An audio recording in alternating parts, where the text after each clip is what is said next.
तो आज पेपर हो गए सबके खत्म। कैसे हुए पेपर? क्लास 10th का आज मैथ्स का एग्जाम था, आशा है अच्छा ही हुआ होगा। पेपर में तो कुछ नहीं खास, जो हम देख रहे हैं जो पढ़ाया है वही आया। कल कुछ क्वेश्चन मैंने कराए थे वही आए। चलो एमसीक्यू का एनालिसिस करते, विश्लेषण करवाते। क्वेश्चन नंबर 1 सीधा पूछा गया, एक त्रिघात बहुपद के अधिक से अधिक शून्यकों की संख्या कितनी होगी? त्रिघात सीधा बोल रहा है, त्रिघात की तो 3 होती है, तो ऑप्शन सी सही है। क्वेश्चन सेकंड देखते हैं बोर्ड पर। संख्या 24 और 40 का HCF, third fourth fifth class का बच्चा कर देगा। 24 और 40 का ऐसे कर लो, या सीधे 6 से इसमें सॉरी 8 से इसमें भी जा रहा है और 8 से 40 में भी जा रहा है, तो इसका कितना आंसर था? 8 HCF था। कितना था HCF? 8 आ रहा था। क्वेश्चन नंबर थर्ड, 15 एवं 25 का HCF 5 है। कितना HCF है? 5। तो LCM ज्ञात करना था। पढ़ा हुआ सूत्र है सीधा, दो संख्याओं का गुणनफल बराबर HCF इंटू LCM। 15 गुणा 25 बराबर LCM इंटू HCF कितना है? 5। तो LCM यहाँ से निकालना है। 5 से 5 3 या 15 और 25 3 75। तो कितना आ रहा था आंसर? 75 आंसर आ रहा था। Option number C, sorry B, option B था। थर्ड क्वेश्चन है, x रेशियो y, x अनुपात y निकालना था। क्रॉस मल्टीप्लाई करेंगे, 3 3 या 9x प्लस 15y बराबर 7 का 7 3 या 21x माइनस 7 5 35y। x वाले एक तरफ, y वाले एक तरफ, तो x वाले बदले जाएंगे, तो 12x बराबर 50y, 2 छिंगे 12 और ये 25 बार, तो x अपॉन y निकालेंगे तो कितना आ रहा था? 25/6। कितना आ रहा था? 25/6। तो ऑप्शन नंबर आपका कौन सा सही था? ए ऑप्शन बिल्कुल राइट था। सेक 45 क्वेश्चन नंबर 5, इस पे मेंशन नहीं है। सेक 45 की वैल्यू कितनी है? √2। सेक 45 की वैल्यू √2, cos 45 का अपोजिट होता है √2। ये क्वेश्चन देखो बच्चे, काफी मेथड होते हैं, या तो 1/x बराबर u और 1/y बराबर v मान के सॉल्व कर दो। ऐसे काफी लेंथी हो जाता क्वेश्चन, 1 मार्क में था, टाइम वेस्ट करना नहीं था, तो इसलिए ये मेथड गलत था। सीधा इक्वेशन फर्स्ट इसे मानो और इसे इक्वेशन सेकंड, दोनों को ऐड कर दो, तो ये y से 1/y कट गया, तो 2/x = 3। तो x की वैल्यू कितनी आ जाती? 2/3। x की वैल्यू चाहे सेकंड इक्वेशन में पुट कर दो या फर्स्ट में, तो देखो 1/x प्लस 1/y बराबर 2। x की वैल्यू यहाँ पुट करोगे तो 1/y प्लस 1/2/3 करोगे तो ये 3 ऊपर पहुंच जाएगा, तो क्या आ जाएगा? 3/2। थोड़ा फास्ट करा रहे हैं क्योंकि पूरी साल पढ़ाया है स्लो, अब थोड़ा फास्ट चलना पड़ेगा। बराबर 1, तो 1/y इक्वल टू कितना आ जाएगा? 1 - 3/2। इधर सॉल्व करते हैं, 2 1 या 2 और -3 करेंगे, -1/2 1/y equal to cross multiply करेंगे तो y की वैल्यू कितनी आ जाएगी? -2। कितनी आ जाएगी? -2 आ जाएगी, जो हमारा ऑप्शन नंबर x की, केवल x की वैल्यू पूछी है, इसमें y की पूछी नहीं, तो x की वैल्यू 2/3 आ गई, और जो ऑप्शन नंबर हमारा सी सही है। ये क्वेश्चन है क्वेश्चन नंबर 7, 8/x = x, सीधा मल्टीप्लाई x² बराबर 64, x बराबर ±8। कितना आएगा? +−8। ऑप्शन नंबर ए करेक्ट है। क्वेश्चन नंबर 8 थ्योरी से था, if a line divides any two side of a triangle in the same ratio then the line will be. सीधा यदि एक रेखा किसी त्रिभुज की दो भुजाओं को एक ही अनुपात में विभाजित करे तो वह रेखा होगी। सीधी प्रमेय पूछ ली उसने। एक थ्योरम होती है, अगर एक लाइन फर्स्ट, इसे दो लाइनें हैं A B C, A B और इन्हें इक्वल रेशियो में डिवाइड कर रही है, तो थर्ड लाइन के क्या होगी? पैरेलल होगी। ऑप्शन नंबर सी सही था, तीसरी भुजा के समांतर होगी। और क्वेश्चन नंबर 9 है, एक बिंदु Q से एक वृत्त पर स्पर्श रेखा की लंबाई 15 सेंटीमीटर है। इसे हल करना पड़ेगा। एक बिंदु Q से वृत्त पर स्पर्श रेखा की लंबाई 15 सेंटीमीटर है। ये वृत्त हो गया, पॉइंट Q आउटर पॉइंट है, Q से स्पर्श रेखा की लंबाई जो टेंजेंट है उसकी लंबाई कितनी है 15 सेंटीमीटर, तथा Q की केंद्र से दूरी, सेंटर से दूरी कितनी है Q की, सेंटर से दूरी है 17 सेंटीमीटर। ये एंगल 90 डिग्री बनता है। पाइथागोरस थ्योरम लगाओ, सॉल्व करके निकाल लो। इसे O मान लो, इसे P मान लो, तो OP स्क्वायर बराबर QP square minus QO square, सीधा 17 का स्क्वायर माइनस 15 का स्क्वायर कितना आ जाएगा 64, और आंसर आ जाएगा आपका 8। क्या आ जाएगा आंसर आपका 8 centimetre, option number D. Question number 10 है आपके में, जो मैंने मेंशन नहीं किया है बोर्ड पर। क्वेश्चन नंबर 10 देखिए, 3,-7 और 7,-5 को मिलाने वाली रेखा के मध्य बिंदु के निर्देशांक ज्ञात कीजिए। कौन सी बिंदु के, मध्य बिंदु के। तो पॉइंट दिए 3,-7 और एक पॉइंट दिया है 5,7,-5।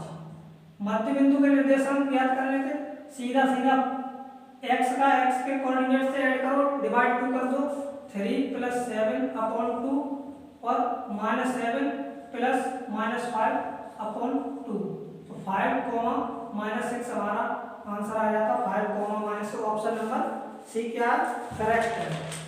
क्वेश्चन आगे बढ़ते हैं। क्वेश्चन नंबर 11 है 72 के अभाज्य गुणनखंड। तो 72 के अभाज्य गुणनखंड करना जानते हो ही हो। 72 2 से काटोगे कितना आ जाएगा, 2 3 6, 2 6 12 है, 2 से 18, 2 से 9 और 3 से काट दोगे तो कितना आ जाएगा 2 की पावर 3 और 3 की पावर 2।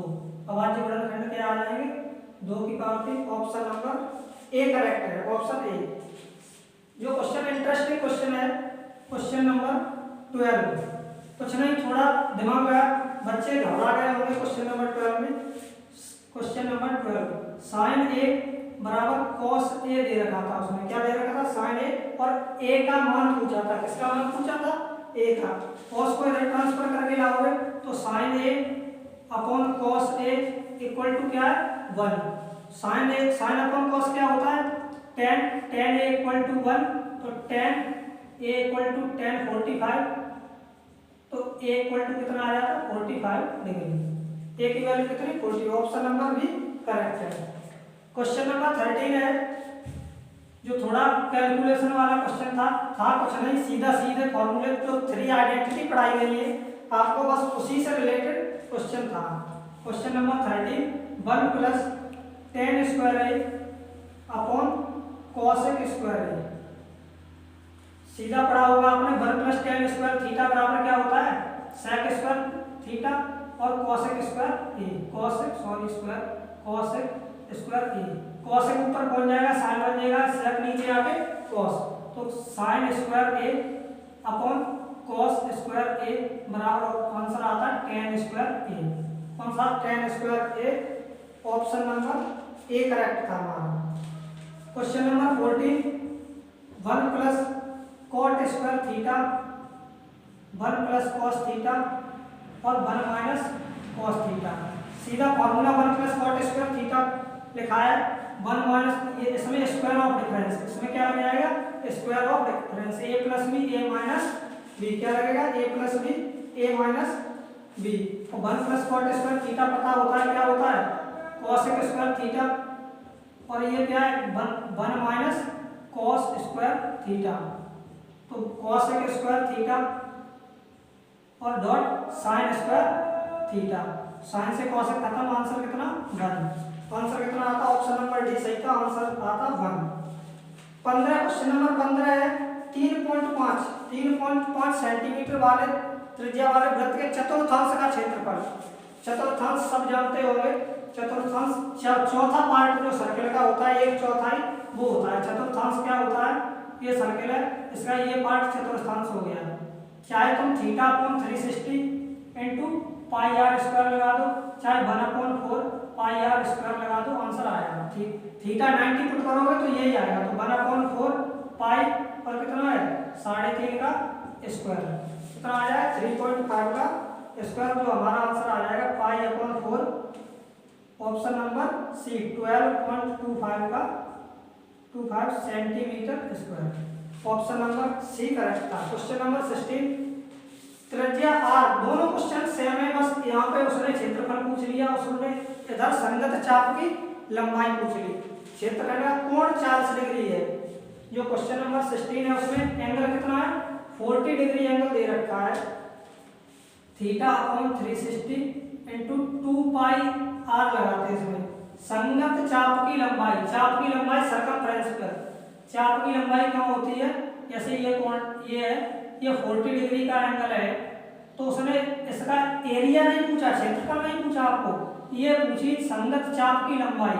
तो 40/360 इंटू 2πr का वैल्यू दिया नहीं दिया, r का r रखेंगे तो कितना आ जाएगा 2/9 πr सेंटीमीटर। कितना आ जाएगा 2/9 πr सेंटीमीटर। 2πr/9 बोल सकते हो। Option number B. कौन सा ऑप्शन सही है? ऑप्शन नंबर बी सही है। पासे को एक बार उछालने पर सम संख्या प्राप्त होने की प्रायिकता। क्वेश्चन नंबर 17, सम संख्या प्राप्त। पासा जो हमारा डाइस होता है उस पे क्या 1 2 3 4 5 6 आते हैं।